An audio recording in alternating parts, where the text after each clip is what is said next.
Students, अब हम आगे की ओर बढ़ते हैं।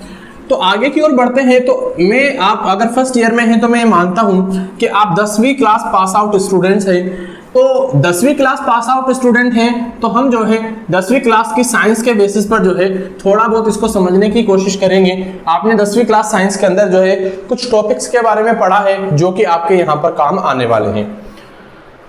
ठीक है, तो सबसे पहला तो आपने 10वीं क्लास में जो है 1 से लेकर परमाणु क्रमांक या एटॉमिक नंबर 1 से लेकर 30 तक के जो है परमाणुओं के बारे में आई थिंक आपने पढ़ रखा है। ठीक है, परमाणु क्रमांक 1 क्या होता है? हाइड्रोजन, हीलियम, लिथियम, ठीक है, beryllium, boron, carbon, nitrogen, oxygen, उसके बाद में जो है फ्लोरीन, नियोन, है ना, इन सभी के बारे में आपने पहले पढ़ रखा है 1 से लेकर 30 तक। उसके अलावा जो है आपने पढ़ रखा है इलेक्ट्रॉन्स क्या होते हैं, प्रोटॉन क्या होते हैं और न्यूट्रॉन क्या होते हैं। ठीक है, उसके अलावा आपने पढ़ रखा होगा परमाणु क्रमांक किसे कहते हैं। परमाणु क्रमांक क्या होते हैं? किसी भी परमाणु में उपस्थित प्रोटॉनों की संख्या या किसी भी परमाणु के नाभिक में उपस्थित प्रोटॉनों की संख्या को ही परमाणु क्रमांक कहते हैं। ये सारी चीजें आई थिंक आपने पहले से पढ़ रखी हैं। ठीक है, उसके अलावा आपने जो है रदरफोर्ड का मॉडल पढ़ रखा होगा, थॉमसन का मॉडल पढ़ रखा होगा, रदरफोर्ड का मॉडल पढ़ रखा होगा, बोर का परमाणु मॉडल। तो आपने अभी तक इतना ज्यादा नहीं पढ़ा होगा, आपके 9th क्लास में थोड़ा बहुत है। मैं आपको थोड़ा सा रिवाइज करा देता हूं। सबसे पहले जो मॉडल दिया था वो डाल्टन ने दिया था, और डाल्टन के बाद में जो मॉडल दिया था वो किसने दिया था? जे थॉमसन ने। किसने दिया था? जे थॉमसन ने। और जे थॉमसन ने अपने मॉडल में क्या कहा था कि किसी भी परमाणु में जो परमाणु होता है वो एक धनावेशित गोला होता है और उसके बीच बीच में जो है इलेक्ट्रॉन क्या रहते हैं? धसे रहते हैं। किस प्रकार से? जैसे कि तरबूज में जो है उसके बीज धसे रहते हैं। इसी वजह से इस मॉडल को जो है जे थॉमसन का वाटरमेलन मॉडल, या फिर एक डिश होती है प्लम पुडिंग के नाम से, उस प्लम पुडिंग के नाम के बेसिस पर इसको नाम दिया गया था जो है जे थॉमसन का प्लम पुडिंग मॉडल, इसी के नाम से ही आता है। इसके बारे में आपने 9th क्लास में पढ़ा होगा कि भाई परमाणु एक धनावेशित गोला है जिसमें जो है बीच बीच में जो है इलेक्ट्रॉन धसे रहते हैं, जैसे कि तरबूज में या प्लम पुडिंग में बीच बीच में जो है उसके बीज वगैरह धसे रहते हैं। ठीक है, ये हमारे जो है किसका जो है था? ये था हमारे जे थॉमसन का, जिन्होंने किसकी खोज की थी? इलेक्ट्रॉन की भी खोज इन्होंने ही की थी। ठीक है, हाँ, तो आगे हम चलते हैं। आगे जो है रदरफोर्ड के बारे में हम जे थॉमसन के बाद में अगला जो वैज्ञानिक था वो था रदरफोर्ड। रदरफोर्ड ने क्या किया था? अपना जो है स्वर्ण पत्र प्रयोग जो है सबसे पहले किया था। उसने क्या किया था? एक जो है सोने की पन्नी पर अल्फा कणों का जो है क्या की अल्फा कणों की बौछार की थी, और उसने क्या देखा कि सभी कण जो है अगर इसके हिसाब से होता तो सभी कण जो है अलग तरीके से गति करने चाहिए थे। लेकिन जब इन्होंने क्या देखा कि जब स्वर्ण अल्फा कणों को जब स्वर्ण पत्र पर जो है स्वर्ण पत्र पर अल्फा कणों की बौछार की जाती है तो कुछ कण तो ऐसे थे जो इस स्वर्ण पत्र को भेद कर सीधे निकल गए, कुछ कण ऐसे थे जो अपनी दिशा से जो है क्या हो गए? हल्के फुल्के मुड़ गए, और कुछ कण ऐसे थे या 20,000 कणों में से एक कण ऐसा था जो 180 डिग्री कोण पर जिस दिशा में जा रहा था उसी दिशा में वापस लौटकर आ गया। तो ये कुछ जो है इसने प्रयोग किए थे। उसके बेसिस पर इसने क्या कहा कि भाई किसी भी परमाणु का जो संपूर्ण धनावेश होता है वो परमाणु के केंद्र में व्यवस्थित होता है, और इसी को क्या कहा? इसने नाभिक नाम दिया। क्या नाम दिया? इसी को इसने नाभिक नाम दिया। मतलब जो जे थॉमसन का मॉडल था उसको इसने क्या कर दिया? फेल कर दिया। फिर इसने कहा नाभिक के चारों ओर जो इलेक्ट्रॉन होते हैं वो चक्कर लगाते रहते हैं वृत्ताकार कक्षों में, जिनको जो है क्या कहा जाता है? कोश कहा जाता है। ठीक है, फिर उसके बाद में इसने और भी कुछ जो है बताया, लेकिन इसका मॉडल भी फेल हो गया। कुछ वैज्ञानिकों ने इसमें भी जो है कमियां निकाल दी। फिर रदरफोर्ड के मॉडल की कमियों को दूर करने के लिए अगला और सबसे ज्यादा मान्यता प्राप्त मॉडल आया, बोहर का परमाणु मॉडल। बोहर ने क्या कहा? बोहर ने भी यही कहा कि परमाणु के केंद्र में नाभिक होता है और नाभिक के चारों ओर इलेक्ट्रॉन क्या करते हैं? वृत्ताकार पथों पर चक्कर लगाते रहते हैं। ठीक है, इन सभी के बारे में जो है सबसे पहले हमने पढ़ा। उसके बाद में हम आगे चलते हैं। ठीक है,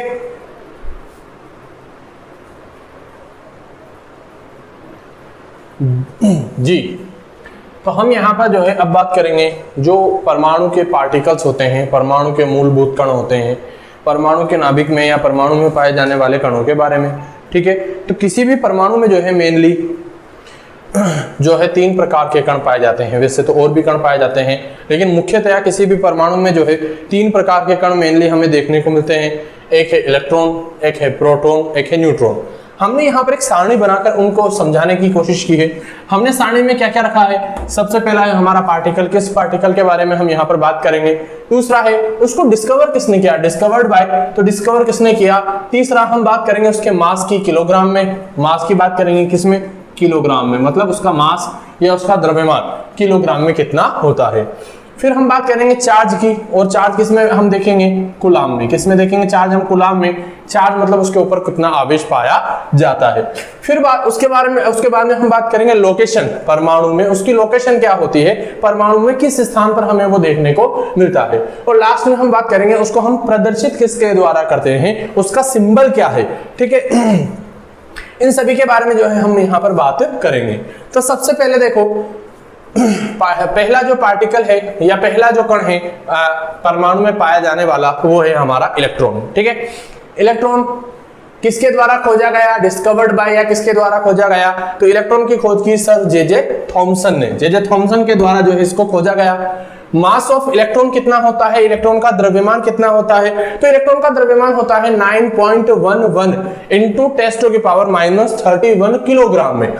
31 माइनस का 31 किसमें होता है, किलोग्राम में। और अगर आप ग्राम में जाओगे तो इसमें से 3 कम कर दो, मतलब 28 होता है किसमें, ग्राम में। ठीक है, फिर उसके बाद में इस पर चार्ज या आवेश कितना पाया जाता है, तो इसके ऊपर माइनस चार्ज होता है। सो ऐसा हमने इसको माइनस में लिखा, -1.6 इंटू 10⁻19 कूलाम। ठीक है, माइनस में होता है। लोकेशन, परमाणु में किस जगह पर हमें ये देखने को मिलता है, लोकेशन क्या है इसकी, तो ये परमाणु में हमें देखने को मिलता है ऑर्बिटल्स में, मतलब जो है ये वृत्ताकार कोशों में या वृत्ताकार कक्षाओं में क्या लगाता रहता है, चक्कर लगाता रहता है। ये जो है हमें कोश में देखने को मिल जाता है। उसके बाद में इसको सिंबल, इसको प्रदर्शित किसके द्वारा किया जाता है, तो इसका सिंबल है E-, इसको जो है हम E- के द्वारा प्रदर्शित करते हैं। ठीक है, सेकंड है हमारा प्रोटॉन। प्रोटॉन खोज किसने की, तो इसकी खोज की थी ई रदरफोर्ड ने।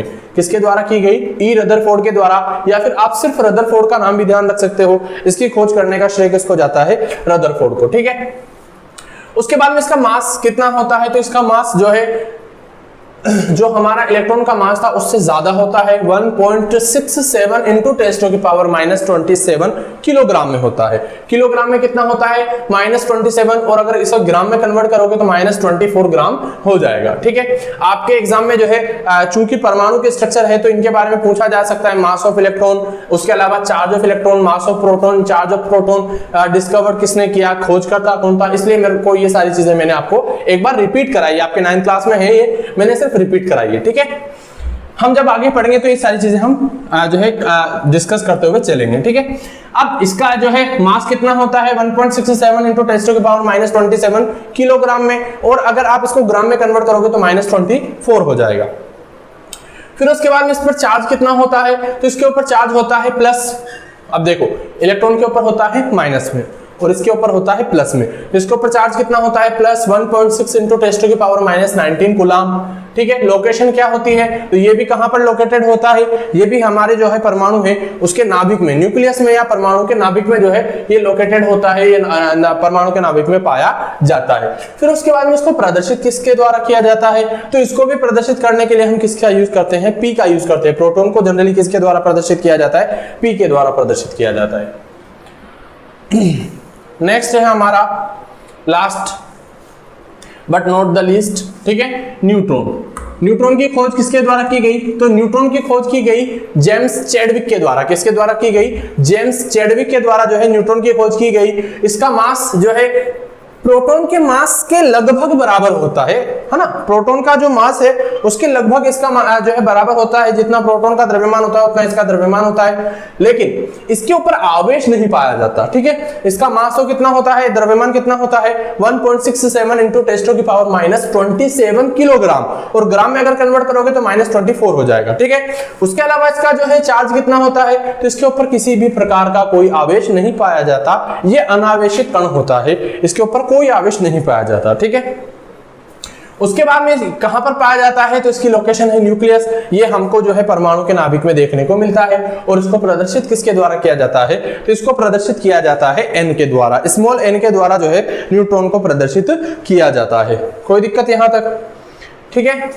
उसके बारे में हम थोड़ा सा और बेसिक्स पर बात करें तो आपने जो है परमाणु के विभिन्न मॉडल के बारे में बात कर रखी है। परमाणु जो है के मॉडल के बारे में या आवर्त सारणी के बारे में आपने 10th क्लास में बात कर रखी है। ठीक है, परमाणु क्या होता है? किसी भी पदार्थ का वह अंतिम कण जिसके आगे हम उस पदार्थ को विभाजित नहीं कर सकते, तो वो क्या कहलाता है? उस पदार्थ का परमाणु कहलाता है। फॉर एग्जाम्पल, मैं कागज के टुकड़े को लूं, उसे फाड़ू, ठीक है, एक बार फाड़ा, 2 बार फाड़ा, 3 बार फाड़ा, मैं हाथ से फाड़ना जो है कुछ टाइम बाद बंद कर दूंगा, क्योंकि पॉसिबल नहीं होगा, मैं लैब में लेकर जाऊंगा, उसे और ज्यादा तोड़ूंगा, तोड़ता जाऊंगा। एक स्टेज ऐसी आएगी कि उसके आगे मैं उसको जो है डिवाइड नहीं कर पाऊंगा, उसके आगे उसको जो है मैं तोड़ नहीं पाऊंगा। तो वो जो स्टेज है उसी स्टेज को क्या कहा जाता है? उसी स्टेज को बोला जाता है नाभिक। तो परमाणु। तो परमाणु की परिभाषा क्या होती है? किसी भी पदार्थ की वह अंतिम अवस्था जिसके आगे उस पदार्थ को जो है क्या नहीं किया जा सकता? विभाजित नहीं किया जा सकता, क्या कहलाता है? परमाणु कहलाता है। ठीक है, अब विभिन्न प्रकार के परमाणुओं के बारे में हमको यहाँ पर पढ़ना है। मैं एक बार आपको जो है 10 तक के परमाणु के बारे में एक नाम बता देता हूं। Hydrogen, helium, lithium, beryllium, boron, carbon, nitrogen, oxygen, fluorine और नियोन। ये हमारे जो है 10 तक के परमाणु हैं। परमाणु क्रमांक 1, 2, 3, 4, 5, 6, 7, 8, 9 और 10। ठीक है, फिर उसके बाद में आते हैं हमारे 11 से। परमाणु क्रमांक 11 पे आता है sodium, magnesium, aluminium, silicon, phosphorus, sulphur. फिर आता है हमारा सल्फर के बाद में हमारा आता है सिलिकॉन, फॉस्फोरस, सल्फर, और फिर उसके बाद में आता है क्लोरीन, और फिर उसके बाद में आता है हमारा आर्गन, फिर आता है हमारा पोटेशियम, और फिर आता है हमारा कैल्शियम। ये हमारे 20 तक के परमाणु हैं। ठीक है, दोबारा से जो है मैं रिपीट कर रहा हूं। परमाणु क्रमांक 11 से sodium, magnesium, aluminium, silicon, phosphorus, sulphur, chlorine, argon, potassium और कैल्शियम। ठीक है, फिर उसके बाद में जो है 21 से लेकर 30 तक में आते हैं scandium, titanium, vanadium, chromium, manganese. फिर उसके बाद में आता है आयरन, कोबाल्ट, निकल, कॉपर और जिंक। यहां तक जो है आपने जो है 10th क्लास में पढ़ रखा होगा। जनरली परमाणु क्रमांक 30 तक जो है 10th क्लास में पढ़ा दिया जाता है।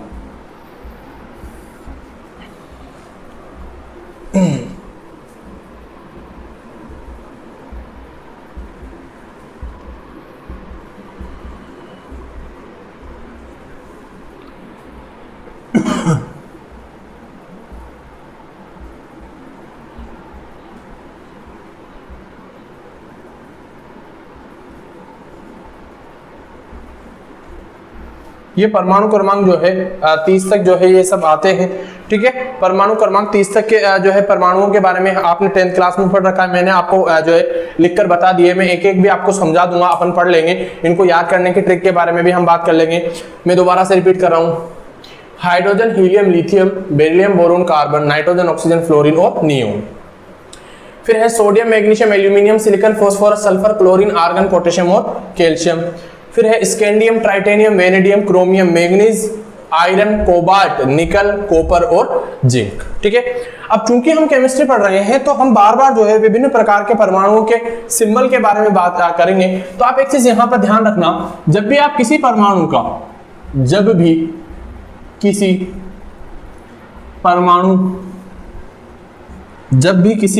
का संकेत या सिंबल लिखा जाता है, संकेत लिखा जाता है, तो जब भी किसी परमाणु का संकेत या सिंबल लिखा जाता है तो उस परमाणु का जो फर्स्ट लेटर है या उस परमाणु का जो भी फर्स्ट जो है इंग्लिश लेटर है उसको लिखा जाता है हमेशा कैपिटल। तो प्रथम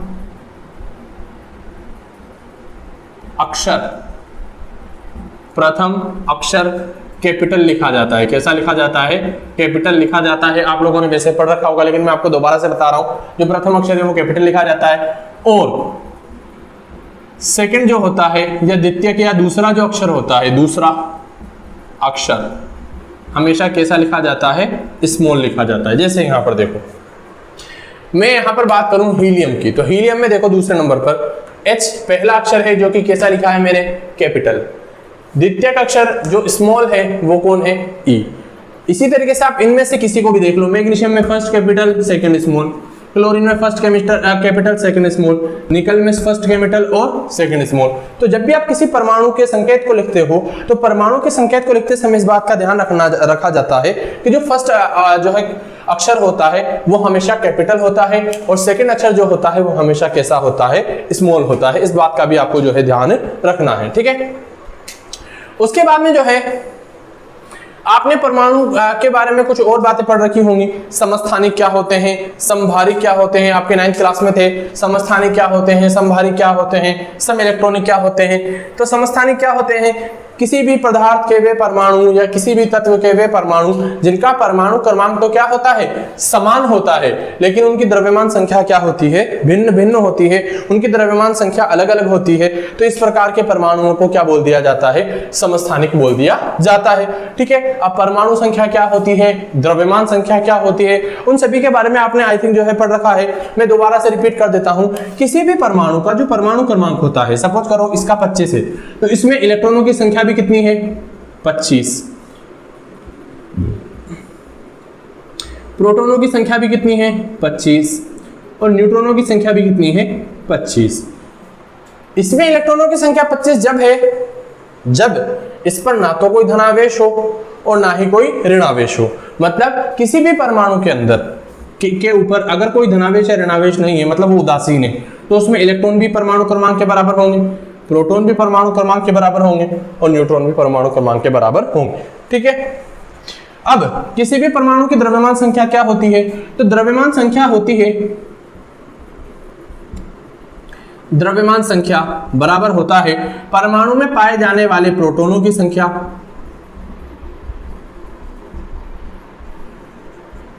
प्लस न्यूट्रॉनों की संख्या।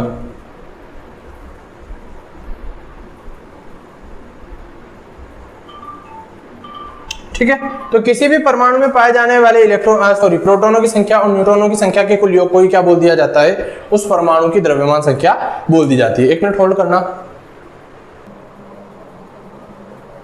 तो हम बात कर रहे थे किसी भी परमाणु की द्रव्यमान संख्या के बारे में। तो किसी भी परमाणु की द्रव्यमान संख्या क्या होती है, उस परमाणु में पाए जाने वाले प्रोटॉनों की संख्या प्लस न्यूट्रॉनों की संख्या। सर हमें प्रोटॉनों की संख्या कहां से पता चलेगी, तो किसी भी परमाणु का जो परमाणु क्रमांक होता है वही उसके प्रोटॉनों की संख्या होती है और उतने ही उसमें क्या पाए जाते हैं, न्यूट्रॉन पाए जाते हैं। जैसे कि आपने हमेशा देखा होगा कार्बन 6 और 12 लिखा रहता है, तो कार्बन का परमाणु क्रमांक तो कितना है, 6, और उसकी द्रव्यमान संख्या क्या है, 12। क्यों, 6 तो उसमें क्या है, प्रोटॉन, और 6 ही क्या है उसमें, न्यूट्रॉन। तो 6 और 6 कितने हो गए, 12। तो परमाणु क्रमांक जो है उसी से हमें इलेक्ट्रॉन, प्रोटॉन और न्यूट्रॉनों के बारे में पता चलता है। जैसे कि मैं आपसे कहूं कि एक परमाणु है जिसका परमाणु क्रमांक है 25 या सपोज करो 27, एक परमाणु है जिसका परमाणु क्रमांक है 27, तो उसमें उपस्थित इलेक्ट्रॉनों की संख्या बताइए। क्वेश्चन आ गया, एक परमाणु है जिसका परमाणु क्रमांक है 27, तो आपको क्या करना है, उसमें उपस्थित इलेक्ट्रॉनों की संख्या बतानी है। तो आप क्या करोगे, जितना परमाणु क्रमांक है, चूंकि उसने सिर्फ परमाणु क्रमांक दिया है तो मतलब परमाणु जो है उदासीन है, उसके ऊपर ना कोई धनावेश है और ना ही कोई ऋणावेश है, तो इस वजह से हम यहाँ पर क्या मानेंगे, जितना परमाणु क्रमांक है उतने ही उसमें क्या पाए जाएंगे, इलेक्ट्रॉन पाए जाएंगे। ठीक है, इसी तरीके से आपके क्वेश्चन आ गया कि एक परमाणु है जिसे Mn या Cl माइनस में उपस्थित इलेक्ट्रॉन, प्रोटॉन और न्यूट्रॉनों की संख्या के बारे में बताइए। ठीक है, अब आपको यहाँ पर परमाणु दे दिया और परमाणु के ऊपर माइनस भी लग रहा है। ठीक है, अब आपको क्या करना है, इस परमाणु में इलेक्ट्रॉनों की संख्या भी बतानी है, प्रोटॉनों की संख्या भी बतानी है और न्यूट्रॉनों की संख्या भी बतानी है। तो आप क्या करोगे, उसका परमाणु क्रमांक कितना है, तो यहाँ पर देखो परमाणु क्रमांक 17। ठीक है, परमाणु क्रमांक 17 है तो प्रोटॉन तो बिना कुछ सोचे समझे कितने कर दोगे आप, 17। ठीक है, उसके बाद में जो है इसमें उपस्थित न्यूट्रॉनों की संख्या में थोड़ा सा अंतर है, इसमें होते हैं 18.5। कितने न्यूट्रॉन होते हैं, 18.5 इसमें न्यूट्रॉन होते हैं। और इलेक्ट्रॉनों की संख्या कितनी होगी, अगर इसके ऊपर धनावेश या ऋणावेश नहीं होता तो यहां पर हम क्या मान लेते कि कितने इलेक्ट्रॉन है, 17, लेकिन इसके ऊपर ऋणावेश है तो ऋणावेश का मतलब होता है 1 इलेक्ट्रॉन में वृद्धि। चूंकि इलेक्ट्रॉन के ऊपर माइनस चार्ज है तो जब इलेक्ट्रॉन बढ़ता है तो माइनस बढ़ता है। ठीक है, अब इसके ऊपर एक माइनस मतलब 1 इलेक्ट्रॉन बढ़ गया, तो अब कितने हो गए, 17 की जगह पर कितने इलेक्ट्रॉन इसके अंदर, 18 इलेक्ट्रॉन है। ठीक है, अब आप इसको जो है ये अपवाद है, वैसे इतनी कोई दिक्कत वाली बात नहीं। हमेशा हर परमाणु में जो है जो परमाणु क्रमांक होता है उसकी जस्ट डबल ही द्रव्यमान संख्या होती है, लेकिन कुछ कुछ है, जैसे कि आपका ये लिथियम रहा, जैसे कि आपका ये सोडियम रहा, उसके अलावा आपका क्लोरीन रहा, ठीक है। ये कुछ परमाणु ऐसे हैं जैसे इसका 3 की जगह पर 7 होता है, सॉरी इसका नहीं, बेरिलियम का 4 की जगह पर कितना है, 4 4 8 होना चाहिए, लेकिन होता कितना है 9। सोडियम का 11 11 22 होना चाहिए, लेकिन कितना होता है द्रव्यमान संख्या 23 होती है। क्लोरीन की जो है 17 दूनी 34 होनी चाहिए, लेकिन कितनी होती है 35.5 होती है, तो हम 35 मान लेते हैं इसको, ठीक है। इसी वजह से मैंने 18.5 लिखी है, आप इसको 18 भी मान सकते हो, ठीक है। उसके अलावा जो है यही कुछ होते हैं स्पेसिफिक जिनके हमको ध्यान रखना है, बाकी और ज्यादा में कोई अंतर नहीं आता। इनकी संख्याओं में क्यों अंतर आता है उसके बारे में हम जो है आगे जब कंटिन्यूस क्लास लेंगे तो वहां पर हम जो है बात करेंगे क्लासेस में, ठीक है। अब यहाँ पर एक और क्वेश्चन मैं आपको जो है दे रहा हूं, आपको उनका जो है आंसर देना है, आपको उनको जो है बताना है, ठीक है। तो पहला क्वेश्चन है, एक परमाणु है Cr+2, इसमें आपको क्या बताना है, इलेक्ट्रॉनों की संख्या, प्रोटॉनों की संख्या और न्यूट्रॉनों की संख्या आप लोगों को बतानी है, ठीक है। आप यहां पर क्लास को पॉज करके इसका आंसर जो है वो ढूंढ सकते हैं। मैं 5 सेकंड का टाइम लूंगा, उसके बाद में मैं इसका जो है आंसर आपको बता दूंगा। एक परमाणु है, मैं दोबारा से नीचे लिख रहा हूं, आई थिंक आपको ऊपर बोर्ड के ऊपर नहीं दिख रहा होगा। एक परमाणु है जो क्या है Cr+2, जिसमें हमें इलेक्ट्रॉन बताने हैं, प्रोटॉन बताने हैं और न्यूट्रॉन बताने हैं,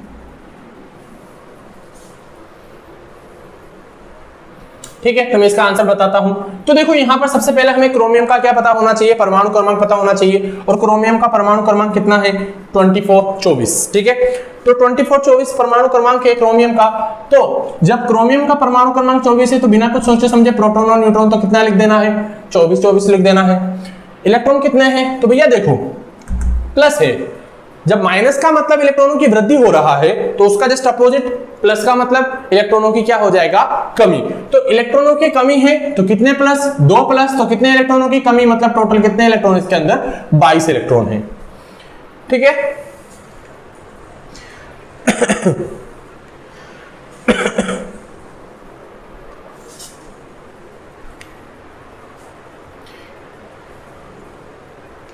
आपका सही गया होगा, बहुत अच्छी बात है। अगला एक और क्वेश्चन दे रहा हूं, किसी परमाणु का या किसी परमाणु को Fe+2 के द्वारा प्रदर्शित किया जाता है, Fe+2 के द्वारा प्रदर्शित किया जाता है, तो उस परमाणु में हमें क्या बतानी है, इलेक्ट्रॉनों की संख्या, प्रोटॉनों की संख्या और न्यूट्रॉनों की संख्या बतानी है, ठीक है।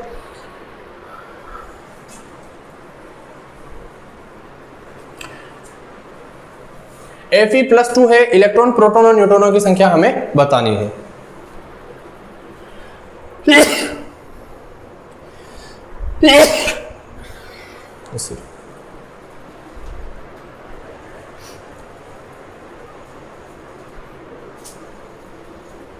मैं आंसर बता देता हूं। अब देखो सबसे पहले क्या करेंगे, परमाणु क्रमांक देखेंगे, तो परमाणु क्रमांक कहां पर है, ये रहा 26 Fe।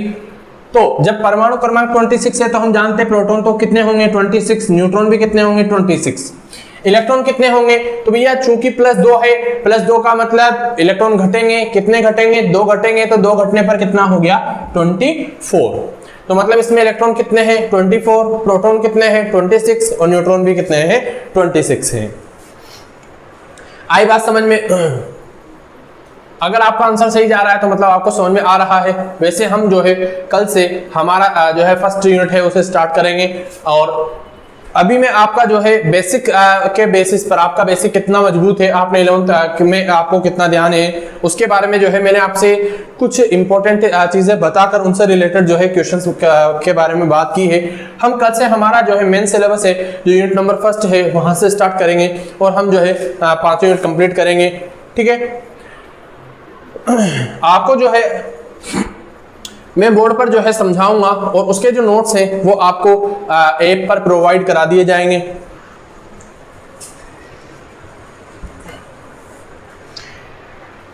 ठीक है। मैं एक और क्वेश्चन आपको देता हूं, आप उसका जो है एक बार और आंसर देने की कोशिश कीजिए। एक परमाणु है जिसका परमाणु क्रमांक, एक परमाणु है जिसका परमाणु क्रमांक, अब मैं परमाणु क्रमांक से क्वेश्चन पूछ रहा हूं, परमाणु क्रमांक 27 है। क्या है? एक परमाणु है जिसका परमाणु क्रमांक 27 है। तो आपको उसका क्या क्या बताना है? तो आपको उसका बताना है, एक तो सबसे पहले संकेत, उसको किसके द्वारा प्रदर्शित किया जाएगा, उसमें इलेक्ट्रॉन कितने हैं, प्रोटॉन कितने हैं और न्यूट्रॉन कितने हैं। अगर आपको याद हो संकेत वगैरह तो आप इसका आंसर दे दोगे, और अगर नहीं है तो बाकी इलेक्ट्रॉन, प्रोटॉन और न्यूट्रॉनों की संख्या तो आप आसानी से बता ही सकोगे।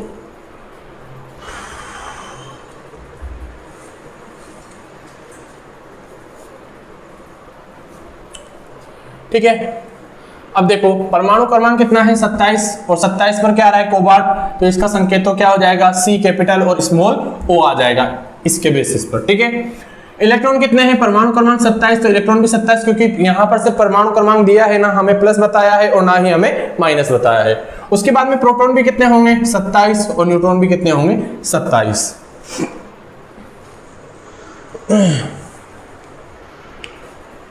अब मैं आपको जो है कुछ क्वेश्चंस देकर जा रहा हूं जिनके आंसर जो है मैं आपको नेक्स्ट क्लास में जो है बताऊंगा।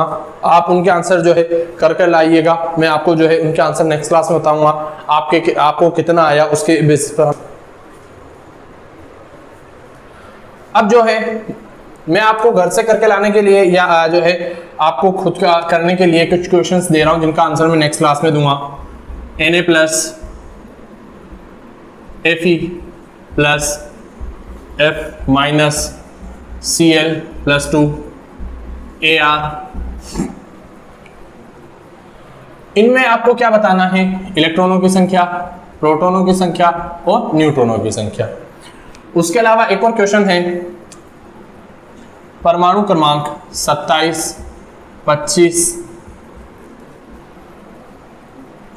18, 17, 22, इन सभी में आपको क्या बताना है। सबसे पहले तो बताना है कि परमाणु क्रमांक क्या, संकेत कितना क्या है, सबसे पहला संकेत क्या है, दूसरा इलेक्ट्रॉन कितने हैं, प्रोटॉन कितने हैं और न्यूट्रॉन कितने हैं।